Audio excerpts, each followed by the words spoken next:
네, 열왕열왕 시작하겠습니다. 정치부 김유빈 기자 나왔습니다. 첫 번째 주제 보겠습니다. 빅텐트의 조건. 오늘 삼지대 인사들이 총 출동했었죠. 네, 그렇습니다. 제3지대 사실상 키를 쥐고 있는 건 이준석 대표죠. 창당대회 분위기는 화기애애했습니다.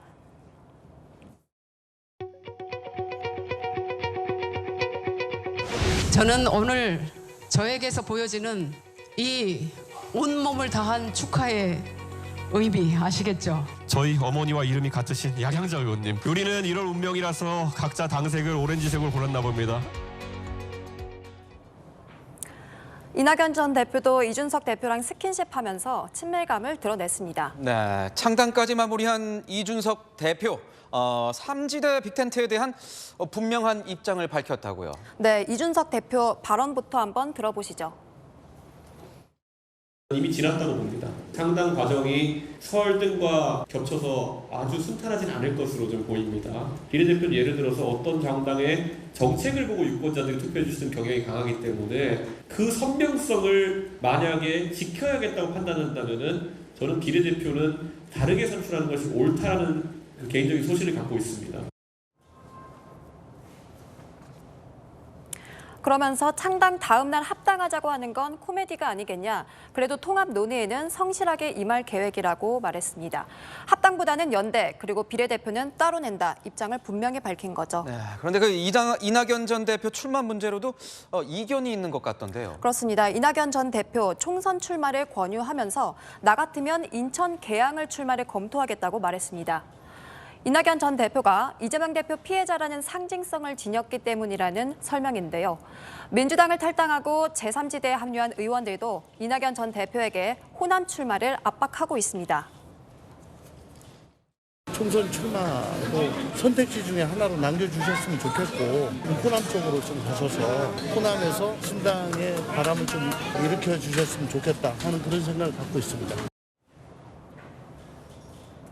네, 이낙연 전 대표에게 뒤에서 총선 지휘만 하지 말고 직접 출마해서 더 적극적으로 역할하시라고 압박하는 겁니다.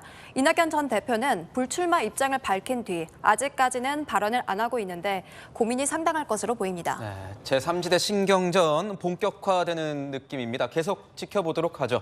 자, 다음 주제 보겠습니다. 정청래 수석 최고위원이 뭐라고 말을 한 겁니까?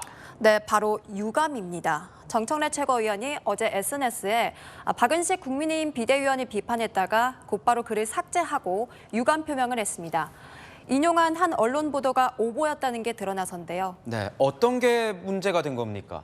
네, 박은식 비대위원이 호남 비하 발언을 했다는 기사를 인용한 것이 문제가 됐습니다. 기사가 오보였고 해당 언론사도 기사를 삭제했기 때문인데요. 정 최고위원은 광주 시민에 대한 우롱이라고 비판 글을 남겼다가 곧바로 유감을 표현하고 SNS를 삭제했습니다. 하지만 국민의힘, 정 최고위원을 포함해서 해당 언론사 기자들 모두 고발 조치하는 등 강경 대응에 나섰습니다. 네, 이게 어제 저녁에 벌어진 일 아니겠습니까? 국민의힘이 이렇게 빠르게 강경 대응을 하는 이유는 뭡니까?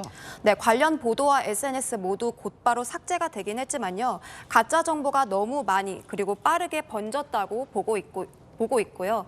그동안 민주당에서 박은식 비대위원을 집중적으로 비판해온 터라서 반격의 의미도 있어 보입니다.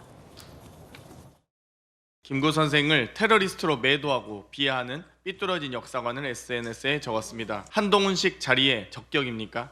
혐오 언행을 하는 사람이었더니만큼 한동훈 비대위원장의 말 맞다나 스스로 자리에서 물러나야 될 겁니다.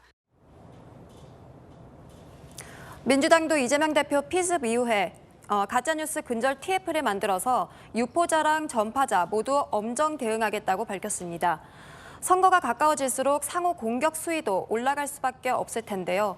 근거 없는 가짜 정보만큼은 양당 모두 철저하게 점검해서 막아야겠습니다. 네, 지금까지 열왕야랑이었습니다.